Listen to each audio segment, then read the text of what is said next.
Hello, everyone, and welcome back to another episode of Learn Live with us. My name is Pierre Roman. I am a senior cloud advocate with Microsoft, and I am joined by Steve Buchanan. Hey everyone, Steve Principal Buchanan PM? Here. Hey everyone, Steve Buchanan here. I'm a Principal Program Manager with Microsoft, and I'm focused on Azure product improvement, former MVP for 10 years. So happy to be doing this Learn Live today. Yes, and the key word right now is live, because just in rehearsal, we experienced a few little glitches with networking and such. So bear with us. We'll try to get through it without any further issues, but if they are, we'll just deal with it. This is live TV. Live.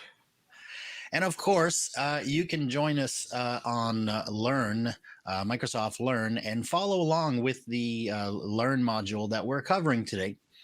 And we're actually covering today the introduction to Azure Arc enabled Kubernetes. Steve, are you an expert in Kubernetes? Because I'm an operations person. I know how to manage it and how to deploy it, but not how to actually work with it. I'm not a deep Kubernetes person. Arc I can talk about. How about Kubernetes? Is that your bag? Yeah, so Kubernetes, I can spell it. So I'm a little bit ahead there, right? I can at least spell it. And that's right. I think I can spell Arc too. So, but I'm working on that one. So, as I mentioned, aka.ms/learnlive-2022-0505A. Cinco de Mayo. Happy Cinco de Mayo to all of you. So if we follow along with this one, we're going to be covering that whole module unit by unit, step by step. We're going to take some liberties because this is live and we're going to add our own flavor. So go into it. Please complete it. Check your knowledge check at the end, and maybe you get a few points so you can prove to your coworkers that you're better than them. Yeah, and if you sign in with your profile, it tracks your progress, right? And you can, if you start a Learn module, you can come back to it later. So it's really good. All right. So what are we going to cover today? Today we're going to cover, first of all, we're going to describe Kubernetes, Azure Arc, and Azure Arc enabled clusters. We're going to connect the Kubernetes cluster to our Azure Arc infrastructure. We're going to manage the Arc-enabled Kubernetes cluster by using GitOps, and you're going to run us through this. And we are going to integrate Azure Arc Kubernetes with other services, which is the beauty of Arc, and we'll get through that in a little bit. But before we go, I want to say thank you to Dwight, which is our producer. If you have any issues, just put it in a chat and Dwight will take care of you. If you have any questions, please feel free to ask throughout this session. If we can get to those questions, we will. That's the beauty of live. You have questions, put it in. Dwight will feed it to us, and then we'll answer those as best we can. All right. Let's jump into the intro. Of course. There we go. So the introduction. Containerization is one of those things right now that as a big portion of the trending. So containers, Kubernetes, Docker, like any of those containerized solution helps with scale, helps with management, helps with redundancy, helps with all kinds of different things across public and private cloud.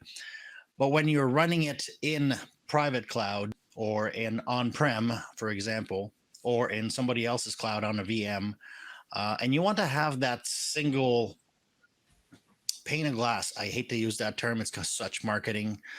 But that's a single place where you can see all of what's happening, the health of it, how it's performing, how you're deployed to it in one single place.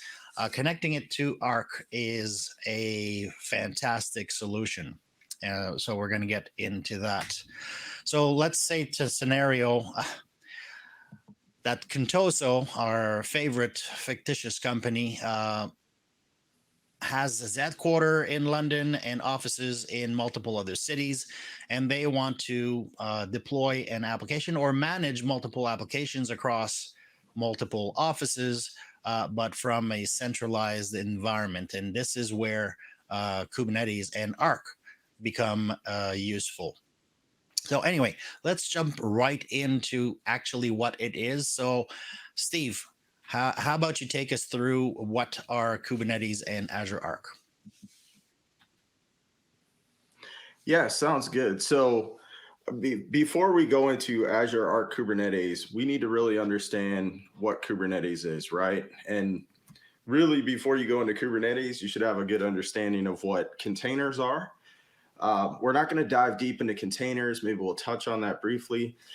But as far as Kubernetes, you you need that when you have a massive amount of containers. And let's actually go to the next slide. Let's go to the next slide. So when you have a couple of containers in your organization, or you're testing some stuff out on your machine with containers, right? You don't really need a full orchestration system. You can get away with something like Docker Desktop, or there's other solutions out there. But let's say your organization wants to run containers in production and they're critical workloads, and or maybe you have a mass amount of containers at this point, right? We're talking hundreds, maybe even thousands. You need something to help you orchestrate spinning those up, moving those around to different nodes, making sure they're online, helping with the load balancing. And there's a lot of other things that come into play with that as well. And that's where Kubernetes comes in to the picture.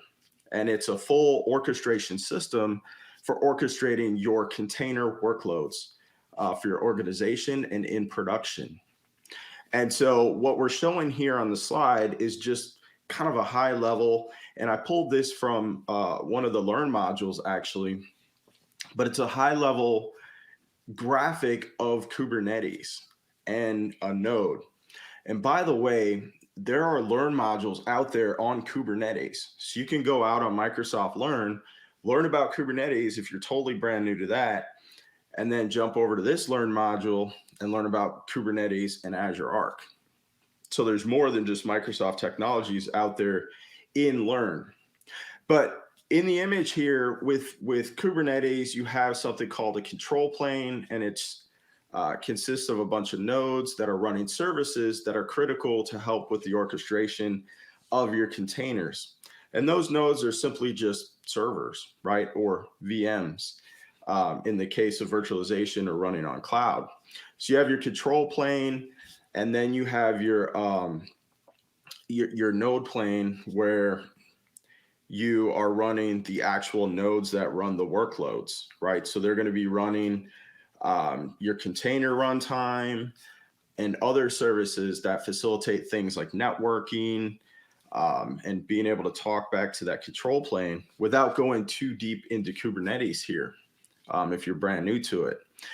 And then I have a little graphic there that shows a Kubernetes node, and it kind of breaks down what a pod is. So a pod is another concept in Kubernetes, and that's where your workload is actually running. Now, inside of that pod, you can have a single container, or you could have multiple containers. And that's what I'm showing there, is that you might be running a front end for a website. And this isn't common, but you could be running a database as a container as well. You could actually be running those in a single pod, or you could be running those across multiple pods. And so those pods are actually going to run on a node or nodes. And so if one of your nodes, which again is a server, right? If that becomes unhealthy, or you have too much on there and it's overloaded, Kubernetes is watching that from the control plane. And what it will do is actually take your workload, so your pod or pods, and it'll move it over to a healthy node.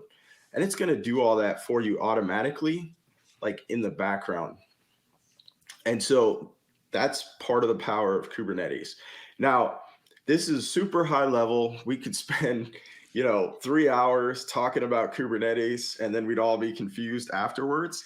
But it's a huge topic, right?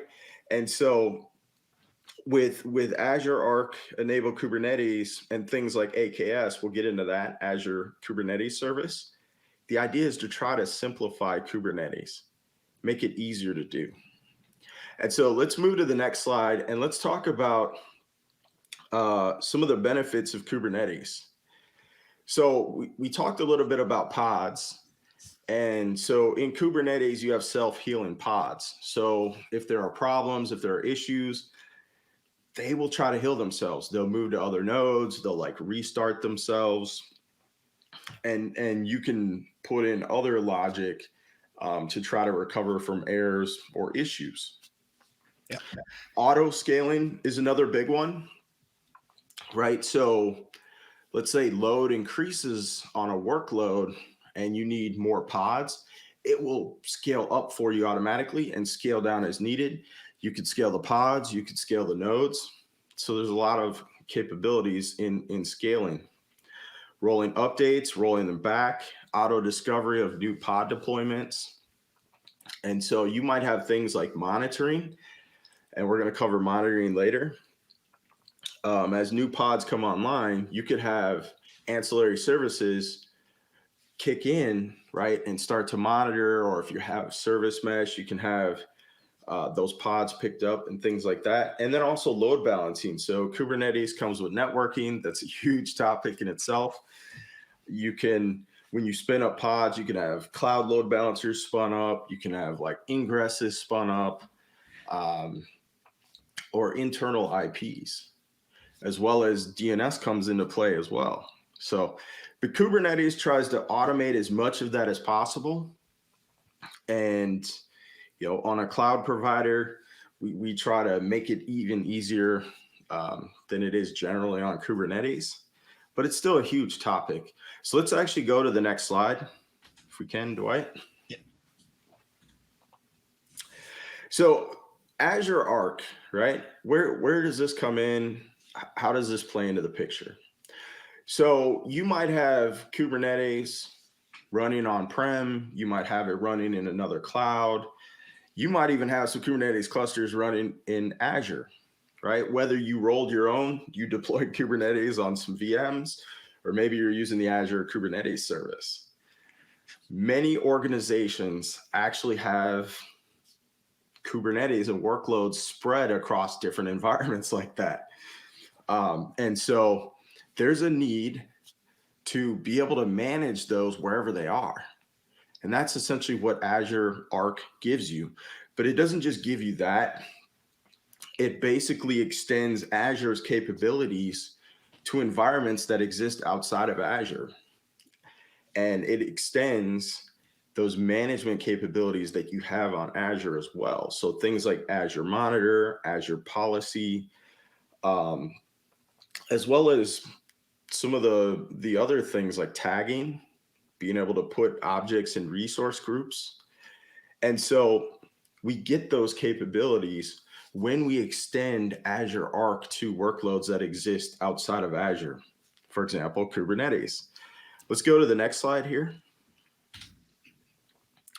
And so Azure Arc can extend to, on-premises, whether that's in your data center, maybe it's a colo, non-Microsoft clouds or non-Azure clouds, if you want to term it that way. For example, AWS and GCP. It will work with the other clouds as well.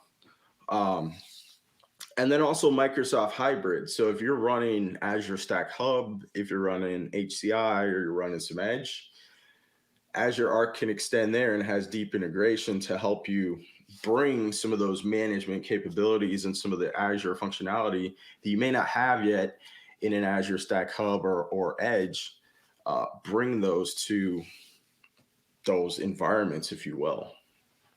So also on this slide, you'll notice I've create and manage.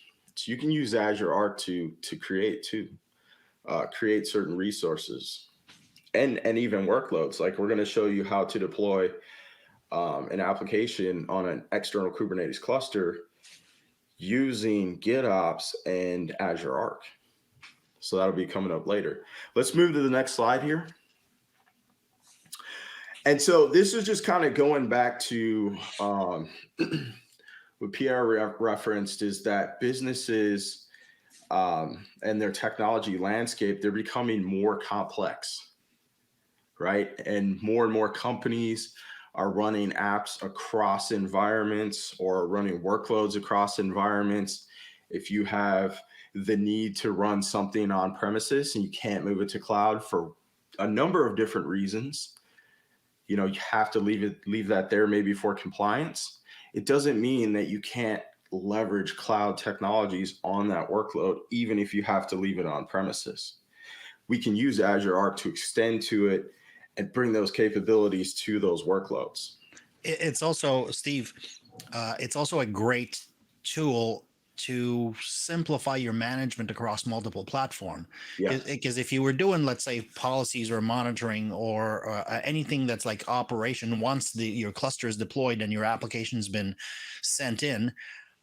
But if you're doing it on AWS, you'll have like the AWS type of tooling, and then you have the GVC type of tooling, and then you have the Azure tooling. And if you're doing it on-prem, you have a different set of tooling.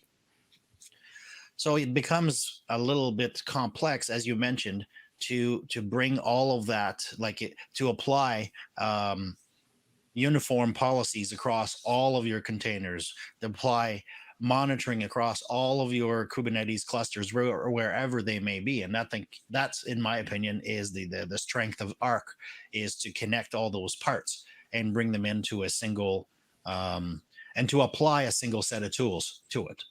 Yeah, definitely. Exactly. And, if you think about it from a skills perspective, whether you're, maybe an IT director or CIO, or even if you're, sysadmin or DevOps person, if you're used to using the Azure tool set, the Azure management features and capabilities, and you like Azure, but you're going to run some workloads in other places, you can utilize Azure Arc and leverage the skills that you already have. Or if you have a team that's skilled up on Azure already, you can use Azure Arc and still run your workloads where you need to, but your team is already skilled up on Azure, so it reduces the complexity. Yeah, and to answer, I'm trying to read the name properly, Audrey Bandarev.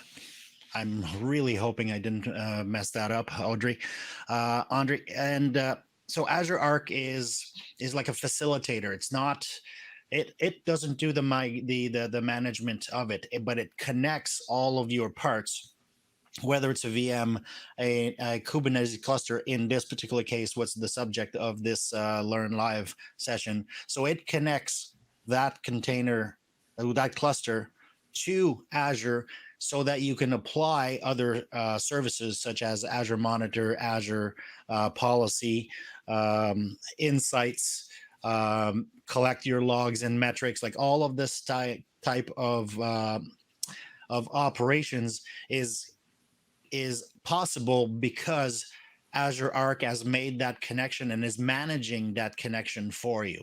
So Azure Arc is not the part that manages Kubernetes, but it's the part that facilitates other tools to manage your Kubernetes cluster. I hope I answered that question for you. Awesome. Sorry, I cut you off there, Steve. Go ahead. No, that's good. And Amy asked about if this applies to Azure or to Azure Kubernetes service as well. And the answer is yes. You can actually bring AKS clusters into Azure Arc. You wouldn't necessarily need to because they're already on Azure, so you already have those capabilities. But let's say if you want to be able to view all your Kubernetes clusters in one interface, yeah, there's definitely a use case for that. So that's a great question. Let's move to the next slide. So this is just, at a high level, Azure Arc is kind of overarching, and it can manage many types of workloads, right? So it goes beyond the scope of just Kubernetes. And I think it's important to make sure that everyone understands that. So, you can use it to manage servers, regardless of where those servers are, things like SQL Server, um, even IoT Edge, and there's some data services capability, and there's more capabilities being added to Azure Arc all the time. So it's just important to understand that you can do this. And maybe you're going to start with Kubernetes. Maybe you're starting with servers, and then you're going to start to extend Azure Arc to Kubernetes, right? So there's a lot of capabilities here. Let's move to the next slide. So something that's important to remember, wanted to call out and make a note of.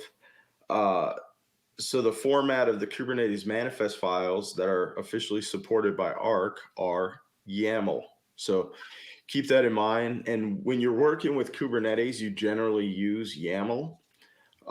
You'll be writing YAML files. It's highly recommended to go out there and start to learn YAML.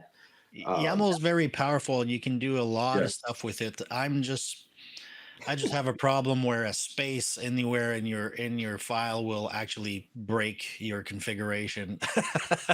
But that's just me.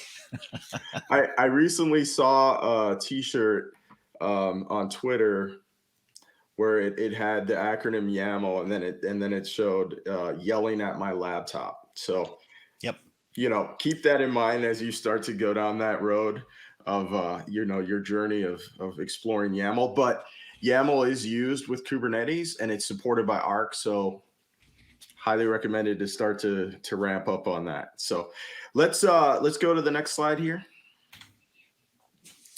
And so some of the key benefits of Azure Arc, we've already talked about some of these, but the ability to organize your resources in one place, putting them in resource groups, having tags, so you can do things like, cost centers, you can show where objects are located, stuff like that, what teams they belong to, etc. A single place to organize your assets. Once your objects or your resources are in Arc, you can use like Resource Graph to be able to pull reports or search data. You'll be able to access, through log analytics and run queries and whatnot, and get a consolidated view of your Azure and Azure Arc resources. So your Kubernetes clusters, no matter where they are, and then delegation of permissions, right? So once you pull resources into Azure Arc, now you have the power of Azure's RBAC capabilities as well. So let's Yes. go to the next. Oh, So that way RBAC is key, in my opinion, especially on the security side of things, because you could actually tell, like, you could basically give. Hopefully, there's no managers that are listening to this particular session, but you could give your manager read only so that they can see the status and everything that's going on but they can't actually change anything. all right. Next slide. Next slide. So also, once you have objects in Azure Arc, you can enable them for log analytics. So like Azure monitoring for containers, and we're going to cover that later. And so data about your objects is being pulled into log analytics, and you'll be able to run queries on that data. So it's very, very powerful. And then, of course, the monitoring piece. And we'll talk about that later. So we're not going to deep dive here on that. Let's go to the next slide. We're at the knowledge check already. All right. So what is the format of the Kubernetes manifest files that are supported by Arc? And if you are following along with us in the Learn Live, you can answer it there, or you could to put your vote in at https://aka.ms/polls. And then we're going to keep track of how many people are actually answering and what the answers are. But in this case, I think we only mentioned what one type of files that are supported by Arc for the manifest file. And I think it's YAML, the one we hate. Let's It check it would out. be Yes, that one, it right? would be that one. It would be that one. It would be. I don't know if Dwight has the results of the poll ready. If you do, just bring them on. But if you don't, we're going to move on to the next question. Next question is, which technology makes possible to deploy Azure Kubernetes Services, AKS, in on-premises data center? This is a good one.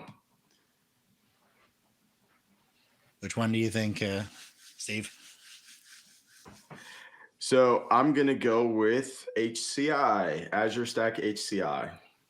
Yeah, because we really haven't talked a lot about the other ones, so I'm not quite sure why we put them in the options. And you are correct, my friend. X gets the square, as my friend Amy would say. All right, so we're talking a lot about what is the architecture, components, and characteristics of Azure Arc. Like, we've talked about what you can do with it. We've talked about kind of like the benefits, but let's get a little deeper into what Azure Arc actually is. Azure Arc is an agent. It's. I like to refer to it. If you're a Lord of the, are you Steve? Are you a Lord of the Rings fan? I am. It's been a while So since I watched those movies, but yes. so I refer to the Arc agent as the One Ring, the One Ring to rule them all. Nice. And what I mean by that is, once you've installed the Azure Arc agent on a machine, and you deploy other services to it, which you could do theoretically without Arc. So you could manually figure out which agent you need to install and how to configure it for monitor, for policy, for all kinds of other services. And you could do it manually, but your management, so every time an update comes to the agent, you'd have to manually go back to all these servers and update your agent properly. But the agent on Arc will do that for you. So it's the one agent that sits there and then listens to Azure Arc, as to what configurations change. So, oh, I'm onboarding into monitoring. Let me grab that agent. Let me install it properly. And now we're going to start feeding back your data. So I call it like the one agent to rule them all. And when we're looking at that particular agent, the way it's done is what we call it the Azure Arc Connected Machine Agent. And it has parameters in terms of subscription, location, resource group, whether or not you're running through a proxy, because if you're in a secured environment, you don't want to have you don't need to, but it's up to you. Whether or not your Kubernetes cluster or your VMs or whatever it may be that you're managing with Arc, you may want to go out through a proxy. So that has that information, and it has a Azure Service Principal, because you can delegate, or it needs certain rights to be able to actually connect your machine and manage it and upload and download configuration, upload data and metadata. It handles the managed identity of your machine, because that's one of the things that Arc does. Is once the agent's installed, it creates this digital identity of that machine, regardless where it may be, or that Kubernetes cluster, and then surfaces up in the Azure portal or in any other Azure tool. So if you're using Azure CLI, or if you're using PowerShell, or the Azure Shell, the Cloud Shell, you can actually get info on those connected devices, because that's managed identity has been created by the agent. It actually also uses guest configuration management to provide policy, configuration functionality, all of that to and from that VM. And it also, as I mentioned earlier, it has an extension manager to figure out which agents are needed, which need to be updated, and to manage all of that for you. And it sends that to Azure always over port 443, so HTTPS. One of the beauty is that it's always a push. So your machine, if it's on-prem or if it's in AWS or anywhere else, and you're putting that agents on it, it'll actually push that data out. So you don't have to tell your security folks to open up make a hole in the firewall for Azure to come in and pull that information out. Azure is always sits there and it waits for the agent to connect with it in order to update or to transfer that data. That's about it for the connected agent. What do you need in order to actually connect a Kubernetes service cluster or AKS or that's running either on Azure Stack HCI or on others? Is you need a connection to Azure. So if you're in an air-gapped network, sorry about your luck. You need to actually have a connection. If you need to actually deploy agents as pods inside the clustered namespace, and that one is actually the default namespace. It needs to maintain an authenticated connection to Azure and synchronize the cluster the metadata, and we do that by creating a service principal. And when you actually connect it the first time, you just pass on the service principal's credentials. So you don't have to actually store credentials anywhere. It's just the first time that it's created, and then it connects. It will gather that metadata, including cluster version, nodes, Azure Arc version, all of that good stuff, and then it will start orchestrating those interaction. And so if we look one quick thing to point out, you mentioned if you're in an air-gapped environment, it won't work. Absolutely true.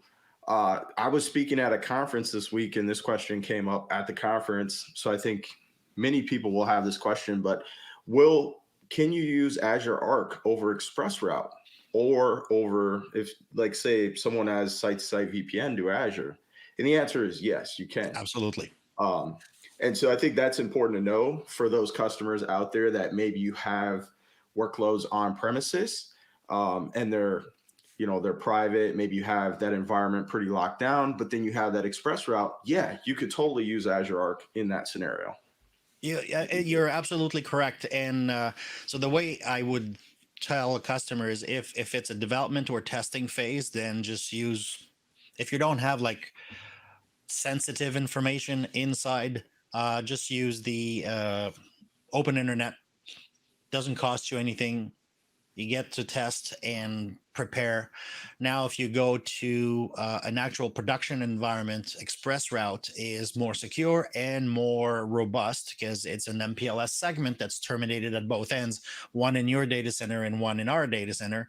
That way, you're bypassing public internet and making it a little bit robust. So that's ExpressRoute. And site-to-site VPN is kind of like the in between. Not as expensive as ExpressRoute, but not quite as reliable as ExpressRoute. So it's that middle space. But you're correct. You can use any of those technologies to connect to Azure, but you must have a connection. Yes. Perfect. Anyway, so we looked at the architecture of Azure Arc enabled Kubernetes. It's really not that complicated. Once you have your Kubernetes clusters running, if it's running on Linux, that's fine. You just have to install the proper agent. If it's running on Windows, that's fine. You just have to run the proper agent. And then once those agents are installed, or the script to onboard it will install those agents and make that connection for you. So the benefits of using Arc-enabled Kubernetes, regardless where that Kubernetes cluster may sit, is that enhanced support for automated updates to cluster configuration, automatic deployment configuration residing in like a Git repository, whether or not it's on GitHub or any other Git repo, you can do this. The one being the operation guy is enforcement of policies. I want to make sure that, for example, you don't have any Kubernetes workloads that are answering to not HTTPS. So you don't want any, so you could have a policy that will do that. You can have a policy that says that's not to use anything in the clear, or to have all of your data encrypted and so on. So as a Ops guy, the enforcement of runtime policies, super, super important. And centralized monitoring. So for all of my workloads, regardless what those workloads are, they all report into Azure Monitor and Azure Monitor for containers. So we not only have visibility on the machine running the Kubernetes cluster or the nodes, but we also have visibility inside the container to see what the health of those containers is at. So, and that all in the same kind of like tooling. So for me, those are the big benefits of using Azure Arc enabled. So let me jump into a very quick demo of how we onboard a server with the connected machine agent. And Dwight, if you could start the video. And the reason I made this into a video is because it takes a little bit of time once to actually deploy the agent, for the agent to start reporting into Azure. And I didn't want to sit here and wait for it. So Dwight, if you want to run that.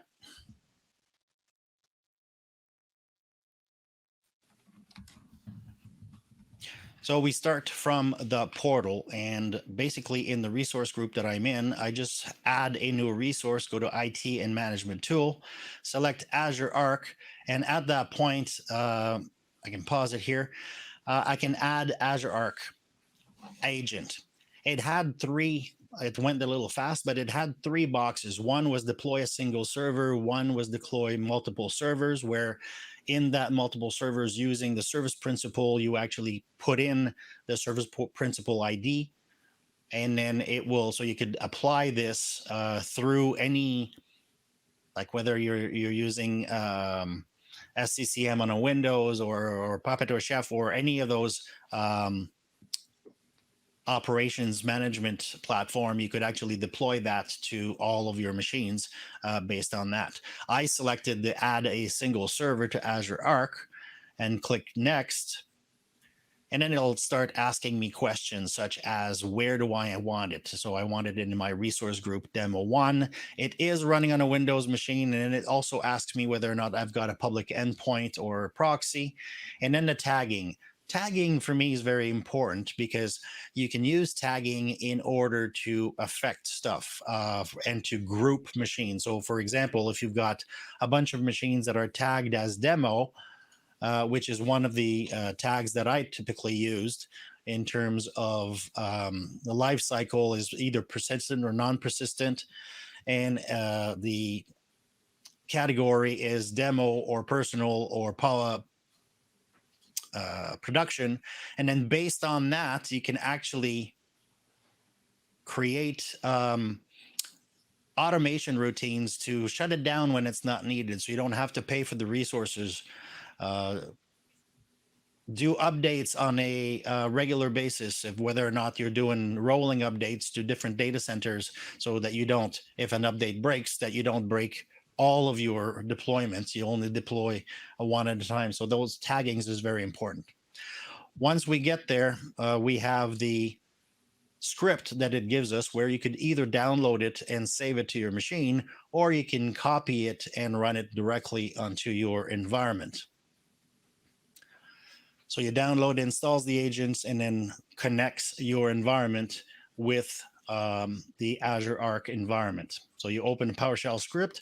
In this case, it's PowerShell because I did a single server and I identified it as, excuse me, as a Windows machine.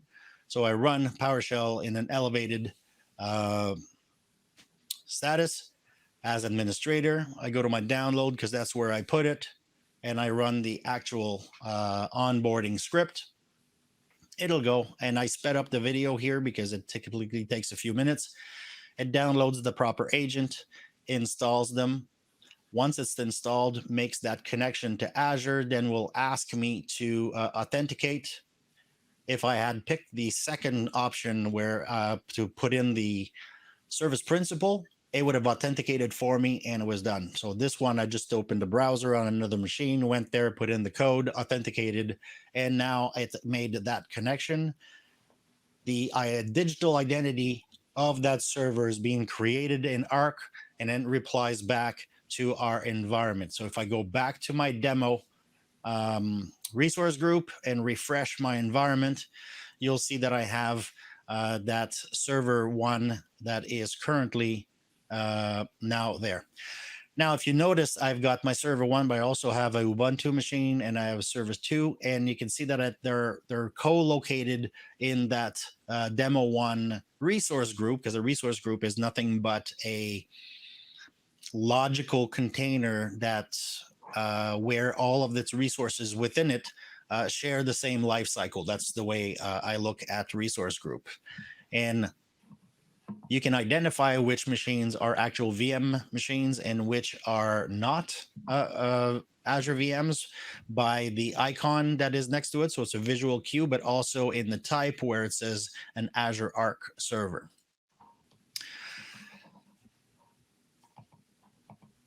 So if I jump back to my Dwight, you want to jump back to my shared desktop? Okay, so now we're live and I'm in my demo one environment, and I can see in my type all of my Kubernetes, which we have not onboarded yet. That's just because I've already created one for the demo that we're going to see a little later. But I have my virtual machine and I have my Azure Arc machine. So we've onboarded those machines and they're ready to go. Now,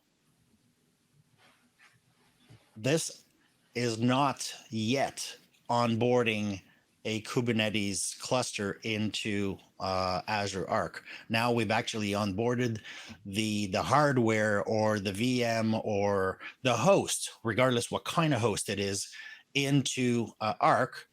But that host, because so we want to monitor, let's say the CPU of that host. We want to monitor the storage of that host on which your Kubernetes cluster is running. It's always a great idea to monitor a machine or a workload from end to end. So we're doing it this way. All right, so now we've onboarded those machines and I can click into one of them and it'll give me the information as to what kind of machine it is, the operating system version, all of that metadata and all of the tags that I have. And as you can see here, I can enroll that machine into update management, into log analytics, so to collect logs and metrics, monitoring insight policies, change and inventory tracking, because change tracking is very important. Because when something goes wrong and you ask somebody, hey, what happened? What's the answer, Steve? I don't know. I don't know. I didn't touch it. I have no idea what happened. I don't know what happened. I didn't touch it. I didn't touch it. I didn't touch it. So with those types of services, such as change tracking and inventory, you can actually figure out through auditing what happened. You could see that Steve modified the registry and everything blew up, right? Or you edited the YAML file and put a space into it and broke it. Yep. All right, let's go back to the slides. Make sure I'm at the right spot. Now we can demo. We've done our demo. Now let's test our knowledge on this particular part. So which namespace host is the Azure Arc enabled Kubernetes agent? And I did mention that. This is a good one. Is the Azure Arc. Actually, I misspoke because I did say it was the default one. The default one is there, but the agent itself creates its own namespace and creates like on Hyper-V, for example, it'll create a VM where it lives and then inserts it into Kubernetes. My mistake. Number two, which of the following is not an advantage of enabled Kubernetes on Azure Arc? What do you think, Steve? This is a tough one. And I actually don't know the answer to this, so I'm going with D. Actually, you are correct because wait, right to the slide.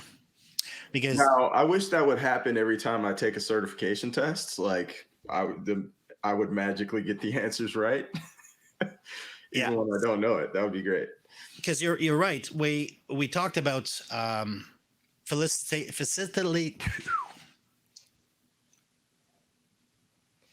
facilitating deployment of workload through GitHub or other repos.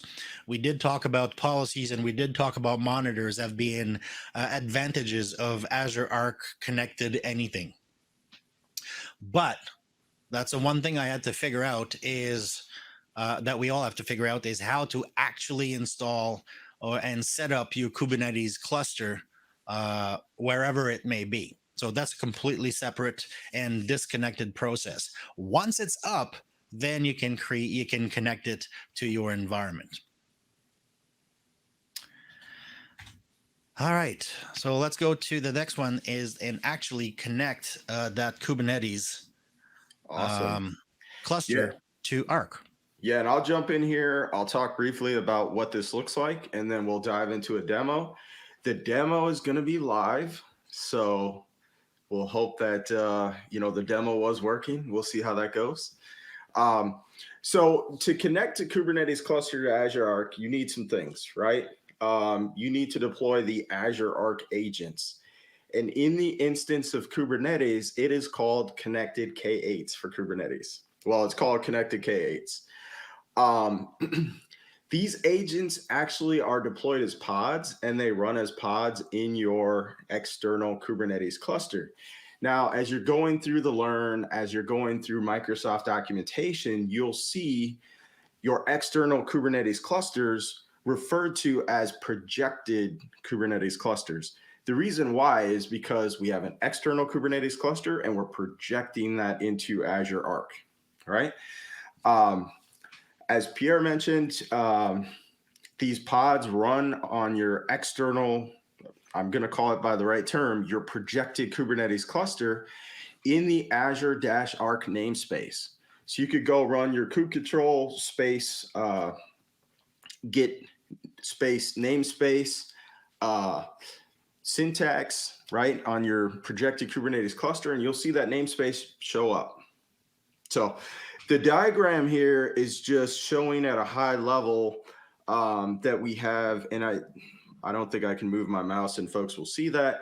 But if you look on the far right, you'll see your projected Kubernetes cluster, and then you'll see, your firewall as a customer, right, in between your on-prem and Azure, and you can see how the traffic flows, and you can see also that there's a heartbeat that flows back to Azure Arc to tell Azure Arc that your Kubernetes clusters are still alive. And also that's where it's sending that data, like the metadata about your Kubernetes cluster, up to Arc so that you can see information about your Kubernetes clusters in Azure in Arc. Let's go to the next slide here. Too many screens, too many shares. Yeah. So this is just to give you a view of those pods that are running on the projected Kubernetes cluster in that Azure-Arc space. So we're not going to dive into this, but this is what you would see if you ran a kubectl, git pods in the namespace, you would see this come back. And so let's move to the next slide. Also, these are the ports that that agent's going to communicate with, aka those pods, back to Azure Arc. So 443 and then 9418.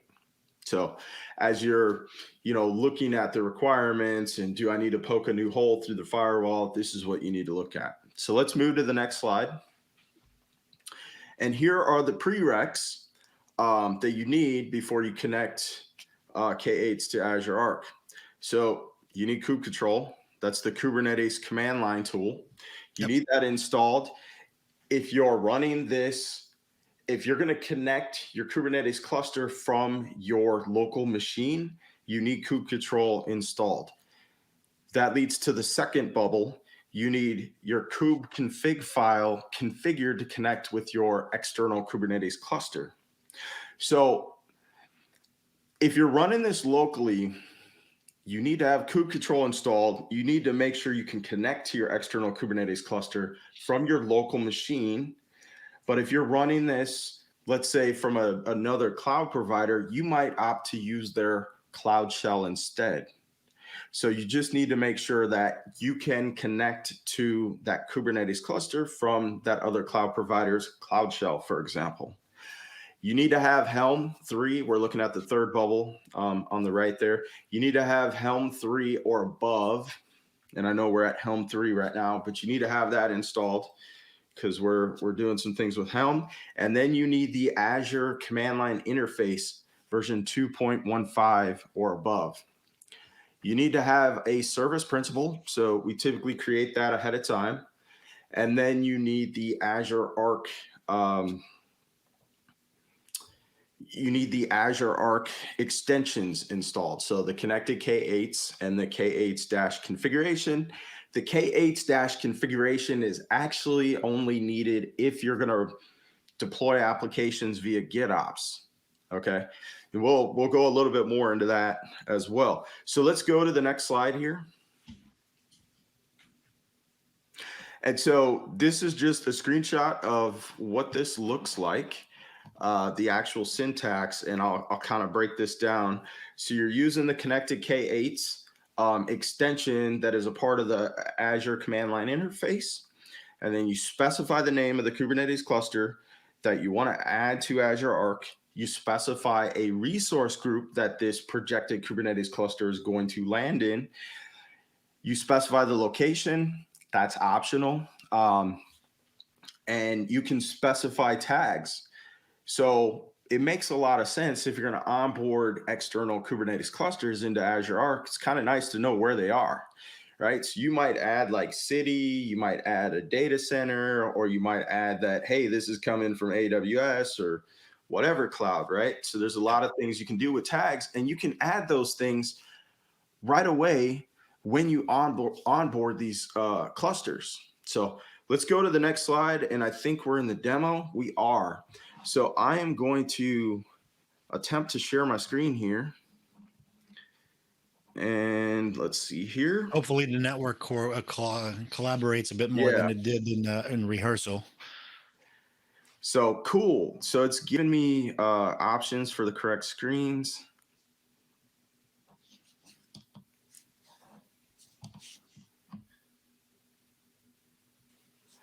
So I think I'll see that when it pops up here, and then we'll get going with the demo. There we go. Hey, look at that. And it's showing the right thing. Awesome. I love it when technology works, and I love it when bandwidth is good. I feel like that should be on a t-shirt or something. Okay, so let's actually jump over into Azure. So we're in Azure. We're in one of my subscriptions, and we are looking at Azure Arc. We don't have any Kubernetes clusters in there, right? So it's completely blank. But this is where they're going to land. So I'm just going to partly walk through the process here. And then I'm actually going to jump over to Google Cloud Platform. And I have a script that I got from the Azure Arc Jumpstart. Really great resource. We'll talk about that. And that script has the script. It has part of the code that you will see in here, but it has some other things too, and I'll point those out. So let's go.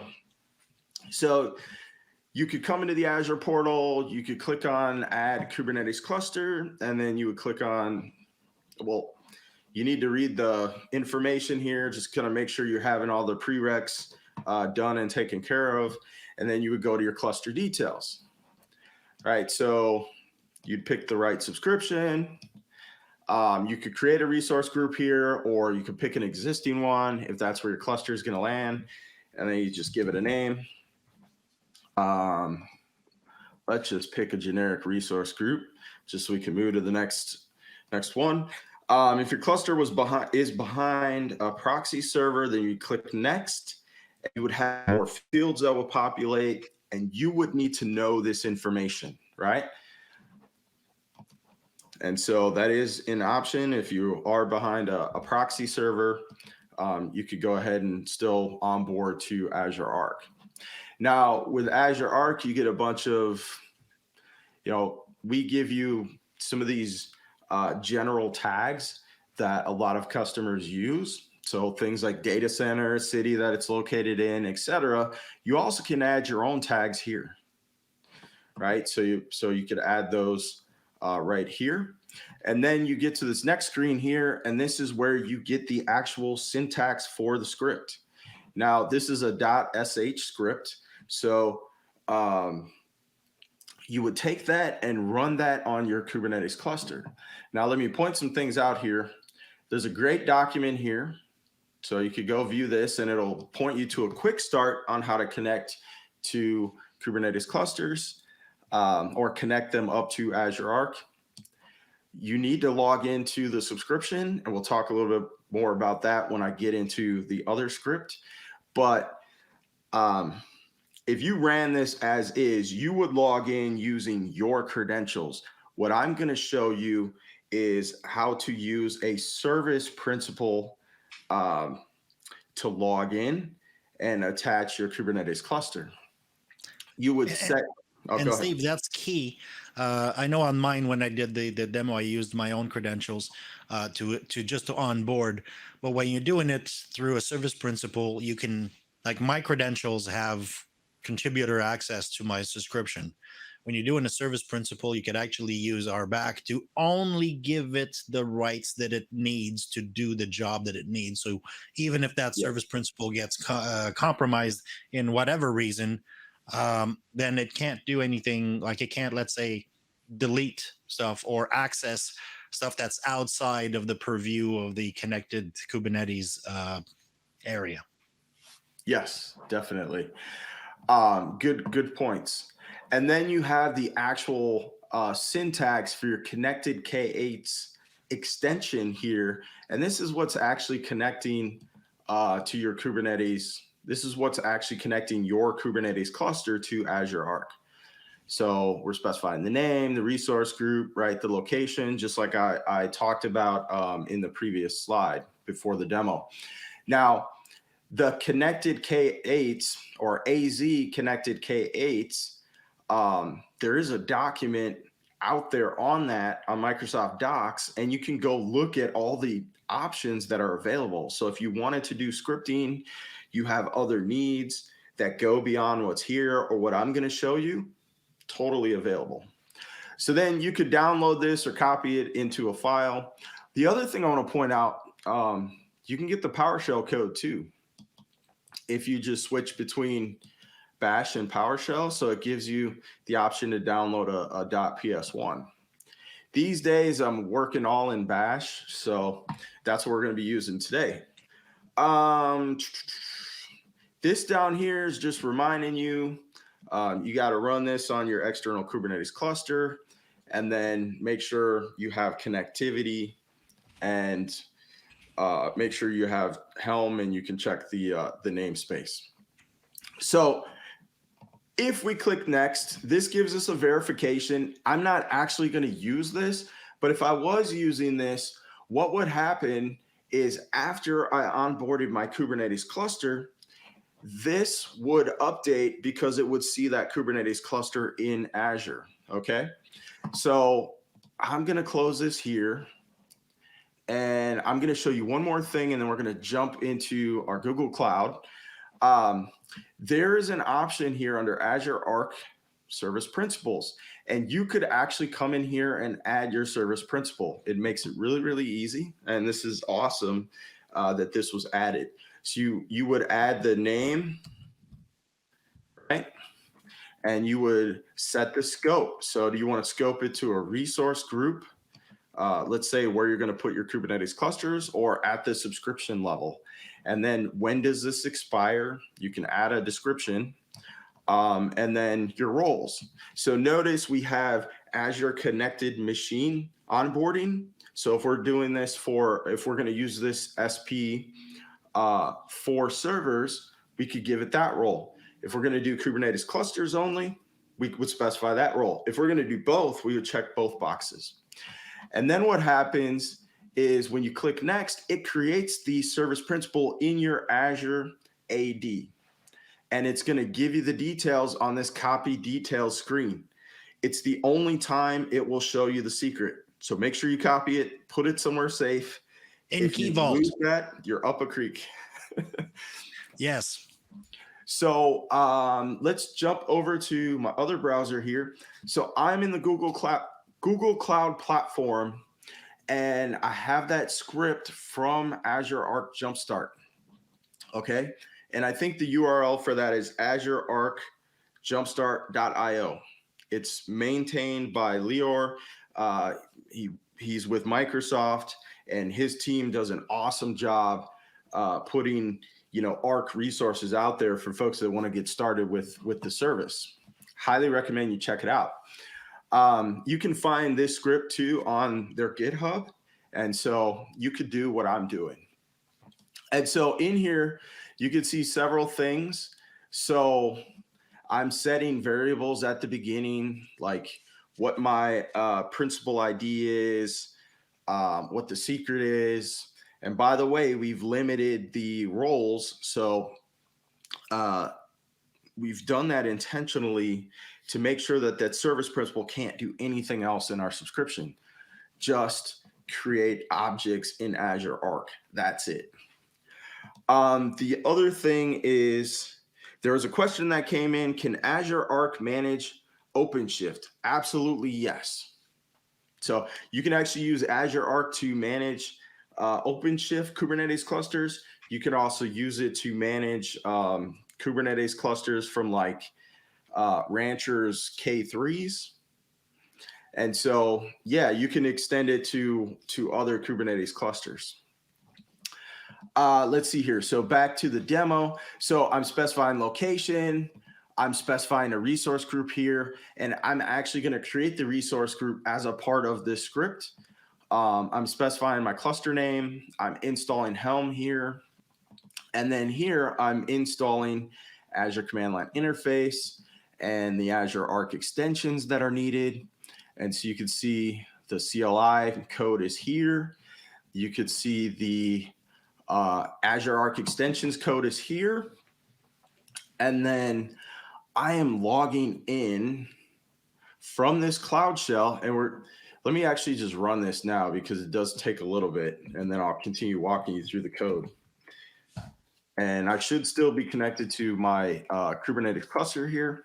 So this is going to log me into Azure using that service principal, right, that I've created. And I did that ahead of this event, right? So I already made sure that stuff was there.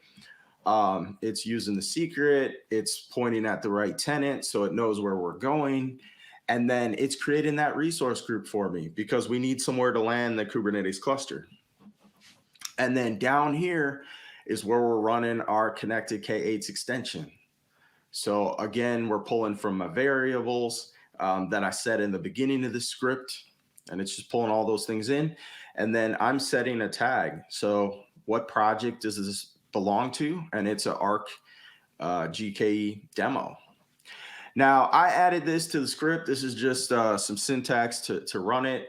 And also when this is done, you could run this kubectl syntax here just to verify that the Azure Arc pods, which are the agents, are actually running and are healthy on your cluster.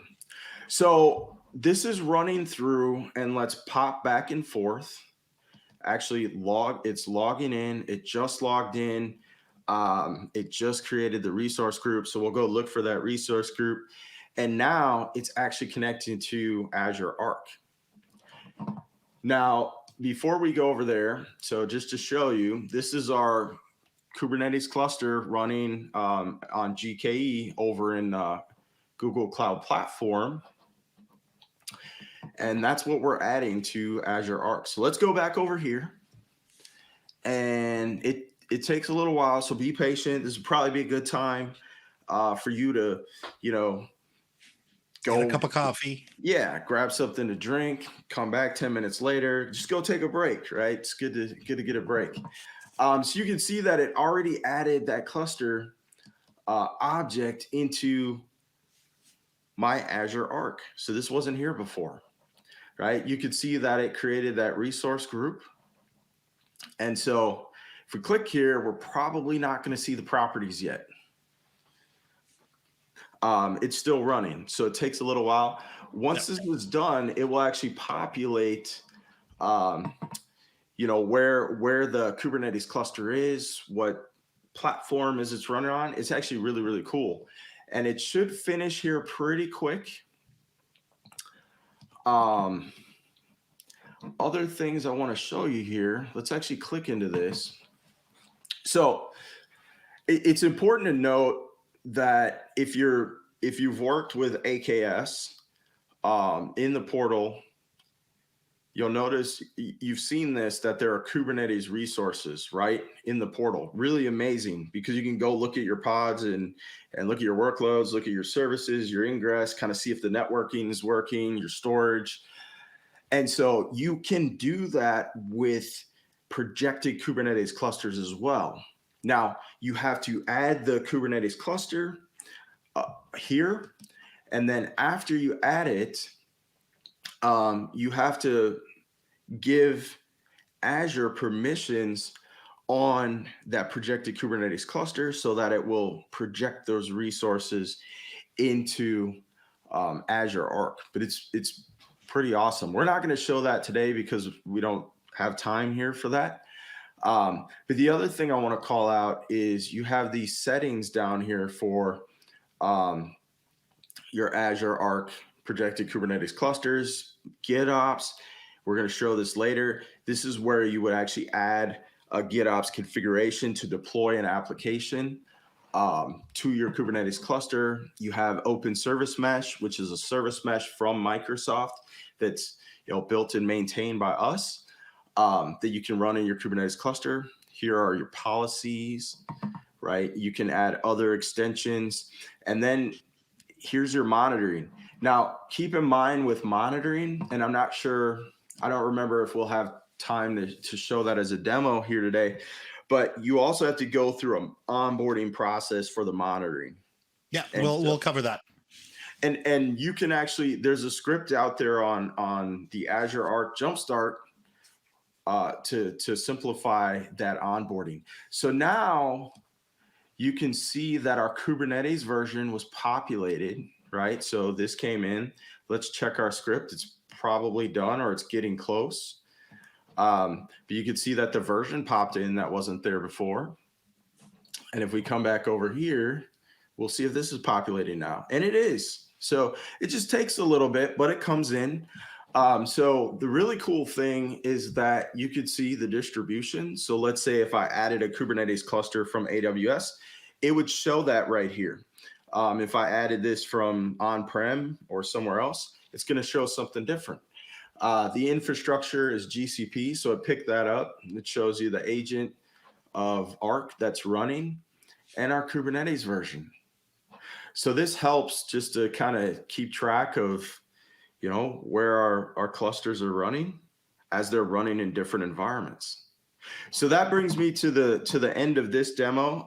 Just wanted to show you the process, show you the script there, and then also show you what this looks like when it's running, when it's connected to Azure Arc. Okay. So let's jump back to the slides here. And we have about 22 minutes to keep going. So let's jump right into the next section, which is now that we've onboarded that Kubernetes cluster, now that it's now a Arc-enabled Kubernetes cluster, because we love to add more complexity to the names. What do you do with it? So in our case, I mentioned before that I loved Azure Policy as an ops person in order to be able to define enforcement and compliance of either built-in or custom policies. So we have a bunch of them that are built in, but you can very easily build your own policies. And those policies are based, are maintained actually. Let me see if I can get to the next slide. Yeah, so they're checked. Wait a minute.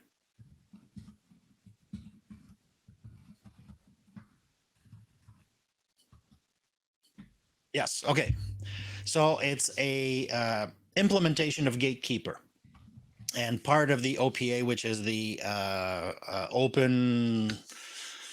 I forget the. I know the acronym, but I forget the name. I Actually, I forget open that source. all the time as well, but Yeah, so it uses on your Kubernetes as a implementation of Gatekeeper, which is basically a admission controller, if you will. So anything that is passed from your control plane to Kubernetes in terms of creating or creating resources or changing configuration or doing anything like that gets caught by the gatekeeper, and then it gets analyzed, and then it gets checked against that policy that it downloaded, and then whether or not then it either allows or defines it.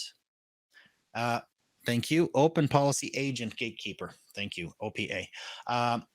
Where it's checks that and then either allows or denies it, and then it logs it. Remember when I we were talking about auditing and what happened? I don't know. Didn't touch it. We know you touched it then.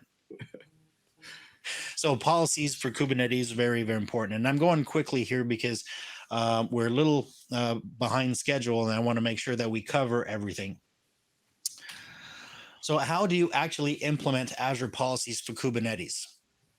And of course, everything we're going to show you today, I'm going to do it in the portal, but you can absolutely do this in Azure CLI, in PowerShell, or whatever is your preferred management method, command line or graphical. So in order to implement this, you need a few things. You need to have your Kubernetes clusters connected, which Stephen just walked us through. So we have the machine that is like in my case, because I'm running on-prem, my machine is connected to Azure Arc, and my Kubernetes cluster that's sitting on that machine is also connected to Azure Arc. In Steve's case, for his demo, that Kubernetes cluster is running in GCP, is now connected to our Azure Arc. So you need to have that. You have to understand the policy language for Kubernetes, and I'm not going to deal into that because we can spend the next 6 hours going through how to define policies and the JSON files, that what is allowed, not allowed, and the remediation process, because policies can have they could be in auditing mode where they will just tell you that you're out of policy, and they can be in what's the word I'm looking for? I'm having a brain fart here. In corrective mode, if you will. Is it remediation? Remediation, thank you. Remediation mode, where if it finds that it's out of property, will actually kick it back to property. If you're applying a policy for the first time, I would highly suggest you don't put it in remediation mode. If it's the first time, like, run your policy, see what's not compliant, look to see whether or not there's a reason it's not compliant. Maybe it's by design or on purpose. Figure that out before you turn it on, because you might end up breaking something the first time. Once you've done everything, then you can put it into remediation mode, so that if somebody changes that policy, that configuration further down, then it'll be kicked back into policy. Just notes from the field, if you will. Anyway, and now then you have to wait for validation. There are a number of built-in, and this little table here is just like a smidgen of the policies that we have there. So you not allow privileged containers in Kubernetes, enforce HTTPS ingress in Kubernetes, enforce internal load balancer, all these types of policies that you can define. Those are actually defined for you, that what we call the built-in. And it's just, now that they're built in, the only thing you need to do is actually apply that policy to our Kubernetes. So let's go right into my environment. Actually, I do have a video on how we onboard that. No, that's for monitoring. That's for later. So I've already created, go to my resource group, demo 1, and I've onboarded my Kubernetes cluster, and I've done it the same way that Steve did his. So let's go apply my Kubernetes cluster. So I have my home server here. I'm going to just click on it. I get all of the information, as I mentioned, the distribution, because I'm running this on a Windows server, so Minikube. Infrastructure generic, because it's just a box sitting under my desk right now. It is literally sitting under my desk. So when we say that you can Don't manage kick it. machines, pardon me? Don't kick it. No, I made to make sure my feet are far away from it. That's when we say that you can manage a Kubernetes cluster anywhere, regardless where it may be. Well, that's behind a residential DSL connection to the internet, and I can still manage it. We've got the Kubernetes resource, which I have not configured yet because I didn't put the admin token, the service account token in there. But let's go straight to policies. With the, I wanted to mention that because the Learn module is in process of being updated. So, because since it was written, they've updated the agent. So when you deploy connected K8s, it actually deploys the policy agent at the same time now. So the Learn module actually takes you through the steps to deploy it manually. You don't no longer have to do this once you've connected it using the connected a K8's agent or process. It actually puts that agent or the policy agent in for you.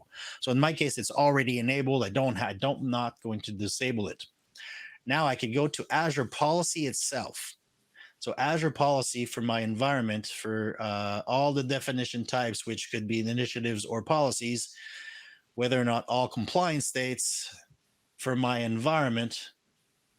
And I can see that I've got some that are out of compliance, but let's assign a new policy to my environment. So my scope, of course, is demo 1, because that's where my environment is. Exclusion, I'm not going to exclude anything, but if you had development Kubernetes cluster, you may want to exclude them from the policy. Not necessarily in an ops fashion, not necessarily the greatest thing to do, because then you can't rely to it worked on my machine. So develop in the same environment that you would be in production. That's a good idea. And then we just go policy definition. We find, I'm just going to search on Kubernetes, and then we have a very large number of built-in policies that you can use. So for sake of arguments, I'm just going to say, you pick this first one, which is Kubernetes service private cluster should be enabled. All right, let's select that. Put a description. That's normally a good idea, because next you're going to, a month from now, you're going to look at your policies and say, why did we apply this one again? Maybe there's a compliance, maybe it's a legal compliance, maybe it's a regulatory compliance that you need to have those for. Make sure to put that information in there. Yeah, and if I can add something here. So we have some documentation in a framework called the AKS baseline. And the AKS baseline goes through some of those best practices, like you should deploy private Kubernetes clusters when you're deploying them in production. So you can go through the baseline and you can actually look at the Azure policies for Kubernetes, and the policies can help you meet the baseline and make sure you have a secure Kubernetes clusters that adhere to best practices. Yeah. So now I'm looking at I've just hit while you were talking, Steve, because I agree with you. There's lots of good information on best practices for that. Just to go faster, I just hit the create button and it created the assignment. So it took the policy that we had defined built in. It took the scope that we gave and said, okay, so anything in that scope that is Kubernetes, apply this particular policy. And right out of the start, I can see that the policy that we just applied, which is a private cluster, is not started, meaning it's been added to my scope, but it hasn't been yet evaluated on any of the machines that are sitting in my environment.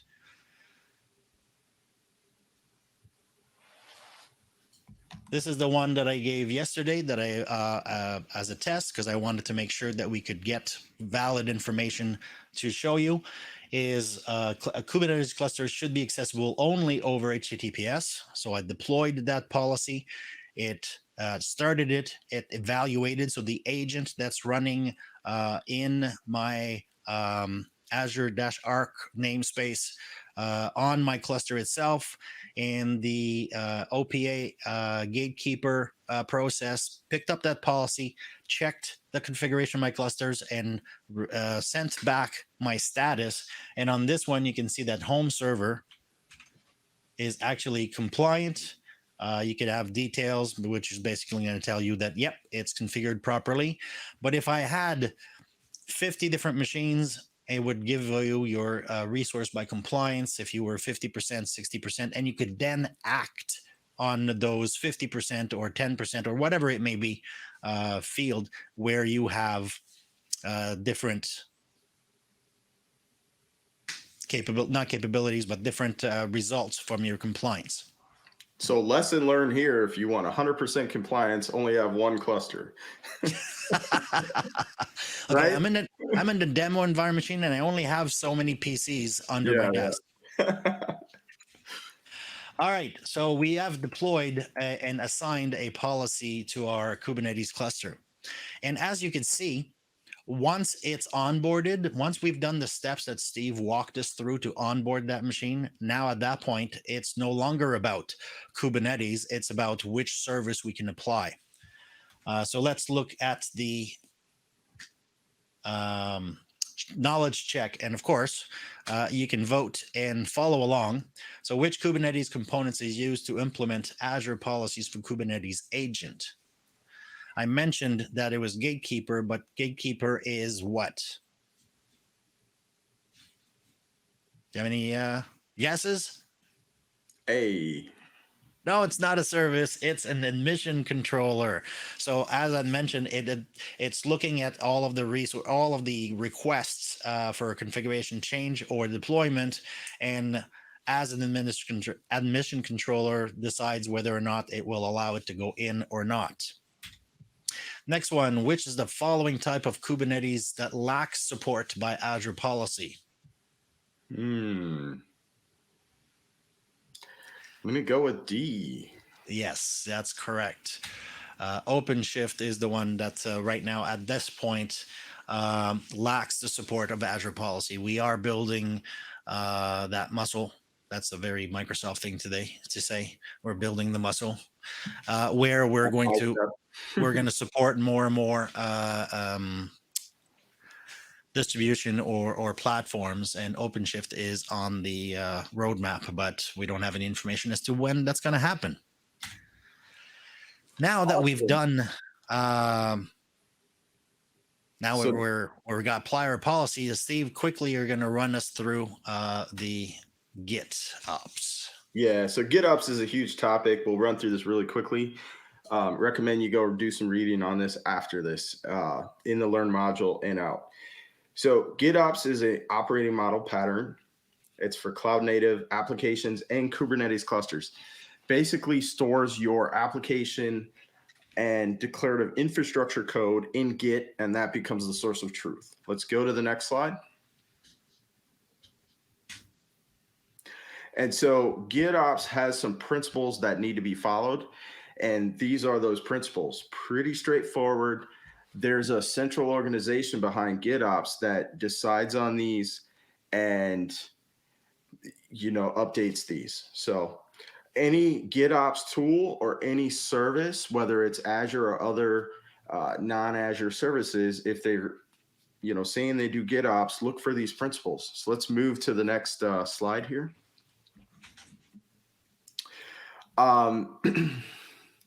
So some of the benefits of Azure Arc leveraging GitOps is being able to, implement your configurations. So basically being able to implement GitOps on your Kubernetes clusters through Azure Arc. And let's go to the next slide here. And so Really, it touches on two areas. So, being able to apply your configuration of your Kubernetes clusters and being able to deploy apps for your Kubernetes clusters. So, your configuration would be things like, ingress controllers, making sure certain namespaces are there. If you had, secrets that need to be on the Kubernetes clusters or config maps, things like that. Deployment of apps is just like it says, right? It's deploying your application to Kubernetes clusters, and that's deploying pods. And whether you're using Kustomize or Helm charts, GitOps can handle those things, and you can bring that into Azure Arc, or it's integrated into Azure Arc. So let's go to the next slide. So I wasn't trying to give this away on the previous slides. So there's actually many tools out there for GitOps, and these are called GitOps operators. Okay. The one that's used with Azure Arc as of right now is called Flux. And we're not going to dive deeper into this, but you can use Argo CD, which is probably the number two with your Kubernetes clusters, even if you're using Azure Arc. So I don't want that misconception to be out there that if you're using Azure Arc Enable Kubernetes, you can't use a different GitOps operator. But it does use Flux, and Flux is built right into Azure Arc Enable Kubernetes, right in the Azure portal. Let's go to the next slide. And let's just build this out. I don't think we have much time to really go through this, but Azure Arc K8 leverages Flux as its GitOps operator. It was built by Weaveworks. Basically, in the portal, you put in your configuration, you point it to your Git repository, and you click create, and Azure Arc will deploy the Flux pods on your Kubernetes cluster and other pods that are needed to facilitate pulling from your Git repository and deploying the application on your Kubernetes cluster. Let's go to the next slide here. I'm moving through it quickly because we're almost out of time here. So we're actually, I already covered this. Let's go to the next slide here. We're at the end of this particular unit, so it's very quick to say that the way you can, by using Elm charts and Flux operator, you can basically use any Git repo in order to automate the deployment of your workloads into a Arc enabled Kubernetes. If we want to jump into the right one, I'm going to skip the knowledge check. I encourage you to do it at home, and I'm going to go right into the next one because we're going to get cut off here on Learn TV pretty soon. Azure Monitor on AKS containers is fairly straightforward. It installs an OMS agent on the same namespace as we've been talking about since then. And then it starts monitoring the health of your cluster and all of the pods. And it shows that information, surfaces up that information to all of your in your Azure portal. So it's the same way we deployed an the same way we deployed a policy. You just go to the portal, go to the monitoring, and enable the insights, and then it deploys the agent and starts collecting that info. And I'm being told by Dwight that we need to wrap this up. So to learn more about, I hate this way it's doing it. This is not our best. But to learn more, go back to aka.ms/learnlive 2022-0505A-summary. There's been a whole bunch of resources there that you can use. And thank you very much for joining us today. We took a little longer to get there, but we got it done. So thank you very much, and have a great day.